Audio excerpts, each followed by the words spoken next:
ఆళ్ళగడ్డ ప్రస్తుత శాసనసభ్యురాలు నిన్న ప్రెస్ మీట్ పెట్టి ప్రెస్ మీట్లో మాట్లాడుతూ నాకు ఎర్ర బుక్ ఉంది, నాకు కూడా ఎర్ర బుక్లో 100 మంది పేర్లు ఉన్నాయి అని చెప్పి ప్రజల్ని నాయకుల్ని భయపడించే ప్రయత్నం చేస్తూ ఉన్నారు.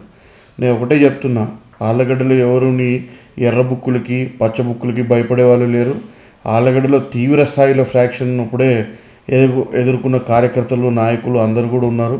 అన్ని విధాల ఇబ్బందులు పడే ఈరోజు ఇంత దూరం వచ్చాం. ఎవరు నీ బెదిరింపు తాటాక సప్పుళ్ళ కుందెళ్ళు బెదురుతాయో కానీ ఆళ్ళగడ్డ ప్రజలు బెదర్రు. అనవసరమైన మాటలు మాట్లాడద్దు. ప్రజలు నీకు అవకాశం ఇచ్చింది ఎర్ర బుక్కు రాజ్యాంగాన్ని అమలు చేయడానికి కాదు, మీరు చెప్పిన మేనిఫెస్టోని అమలు చేసి ప్రజలకు మరింత మేలు చేస్తారు. గతంలో జగన్మోహన్ రెడ్డి గారు చేసిన దానికంటే మరింత మేలు చేస్తారనే ఆలోచనతో ప్రజలు మీకు అవకాశం ఇచ్చారు. ఈరోజు ఆ హామీలన్నీ పక్కన పెట్టేసి ఈరోజు మా కాడ ఎర్ర బుక్ ఉంది, మా కాడ పచ్చ బుక్ ఉంది, దాంట్లో నీ పేరుందో ఎవరి పేరుందో అని చెప్పి ప్రజల్ని భయపెట్టే ప్రయత్నం మాత్రం చేయొద్దు. ఎవరు భయపడరు, ప్రజలు అన్నీ కూడా గమనిస్తూనే ఉన్నారు.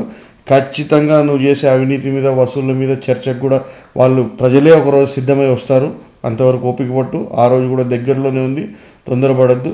నేను ఒకటే చెప్తా ఉన్నాను, ఈరోజు ప్రజలు మీకు అవకాశం ఇచ్చారు. ఆశపడి మరింతగా మేలు జరుగుతుంది మాకు, ఈరోజు జగన్మోహన్ రెడ్డి గారి ప్రభుత్వంలో జరిగిన దానికంటే మరింత మేలు జరిగే అవకాశం ఉంది అని చెప్పి మీరు చెప్పిన సూపర్ 6 హామీలు నమ్మి ఈరోజు మోసపోయారు ప్రజలు. ఈరోజు మిమ్మల్ని అధికారంలోకి ఇచ్చిన తర్వాత అధికారంలోకి వచ్చి 3 నెలలు అవుతుంది. 3 నెలల నుంచి ఈరోజు వరకు మీరు ఒక్క పథకాన్ని కూడా అమలు చేసిన పాపన పోలేదు.